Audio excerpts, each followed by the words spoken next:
Welcome to the Culture Course Show, where we help you find top talent and create a company culture where your team can thrive. In this week's episode, we're going to talk about how I found my best employees.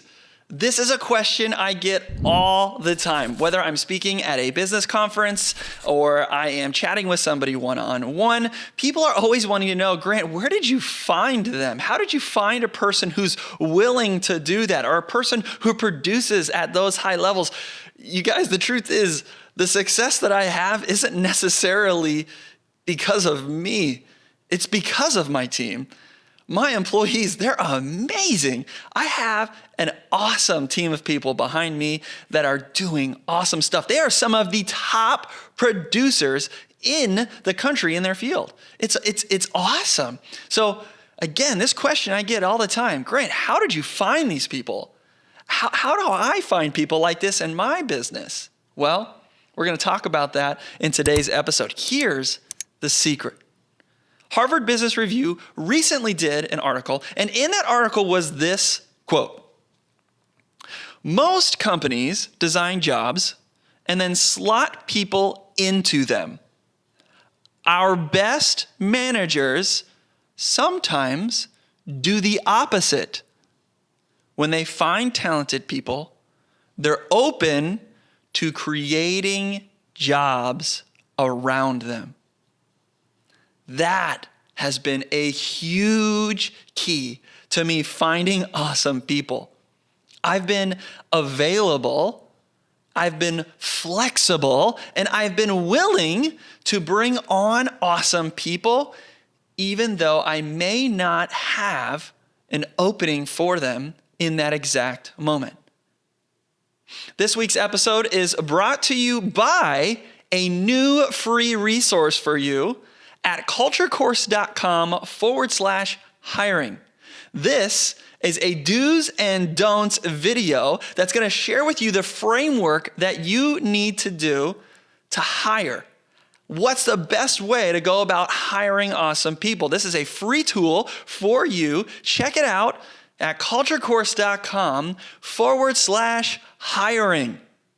So again, you need to be flexible when you are growing your business. Flexible in all kinds of different ways. We know that, right? But some people miss the fact that they need to be flexible with bringing people on. Harvard Business Review recognizes that some of their statistical best managers, the managers who are doing great things, who have revenues at high levels, that are growing business to excellent places, that are saying culture is super important and super healthy, they're doing this thing. Don't always say, I've got a need, I'm going to be reactive, let me go find someone. Be proactive. Be willing to flex and create positions for people when you find awesome folks. Look, as we're doing life, as we're networking with people, as we're going out and having coffee with folks, having lunch with people, having dinner with people, whatever it is, you're going to get to know some really great people. Some people that you think to yourself like, man, I really like that person. And it's that practice of just hanging out with people that has been a huge part of that success. When someone reaches out to me and they say, hey, Grant, I am really interested in coming to work for your company. I'm interested in being a part of your team. And they put themselves out there. They go out on a limb and they send me an email or a message or text message or whatever it is. I respond as soon as I possibly can. I do not ignore it. And in my response, I say this. I say, wow, I put so much into my business. My wife and I, we pour into this thing. My team, we are working tirelessly to have a huge impact on our community with our business. And you put yourself out there to say you want to be a part of it? Man, that is one of the most encouraging things that I can hear as a business owner, that you would pursue to be a part of something that I care so deeply about. Man, thank you. Thank you for encouraging me. Thank you for putting yourself out there and being willing to pursue being a part of my team about something that I deeply love. That's how I respond. And I almost always engage in a conversation with somebody who's interested, right? Now, I very rarely hire everybody that I talk to because I'm having so many of these conversations with folks. But as I'm chatting with them, I'm not necessarily analyzing if I have a need in my business. As a matter of fact, most of the time when I'm hiring people, I don't always have a need for a person. I do what Harvard Business Review says. I'll meet with someone, I'll chat with someone, I'll talk with them, and I recognize, man, this person gets it. I like their character. I like who they are as a person. I really think this person can serve people well. They're selfless. They're going to be a great team member. They look and feel like a hard worker, right? And I build that relationship, cultivate that relationship. And when there's somebody that I think, man, I've got to have them on my team, I'm flexible enough and I find a way to add them to our team. Then when our business grows, we have the manpower and I don't have to be reactive. I'm already proactive. I'm ready for that business growth.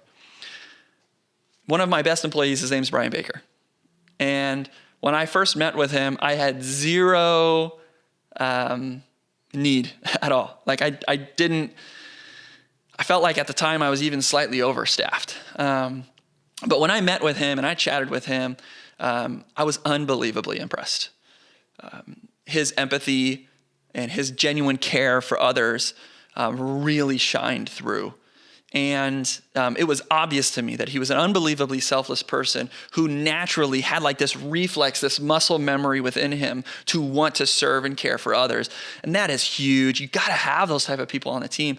So I literally went back to the office after meeting with him and just evaluated my own life, my own day-to-day operations stuff that I was doing. And I'm like, okay, how can I give him something that I'm currently doing that I don't want to do? I don't know if this thing that I'm might hire him for is really going to be something that'll be for the long term, but I know it'll help save me time. And I need to have him on my team. And I evaluated that and then evaluated the budget and found, okay, I can bring him on and started it slowly. And now he's probably one of the most important people on my team, one of the most important people in our culture. And our company is growing to levels that most companies aren't growing to. We recently won an Inc. 5000 fastest growing company in America award. And a lot of that is because Brian Baker, he's an amazing employee. So that's how I found him. And that's your call to action this week, is be flexible. Create a list of 3 character traits. Create a list of 3 character traits that you need in people on your team. And then when you come across those folks that have these character traits, that they are these type of people, be flexible enough to bring them onto your team. Don't be reactive in your hiring. Be proactive in finding awesome people with great character. And that will help you have a thriving company culture. We'll see you next week.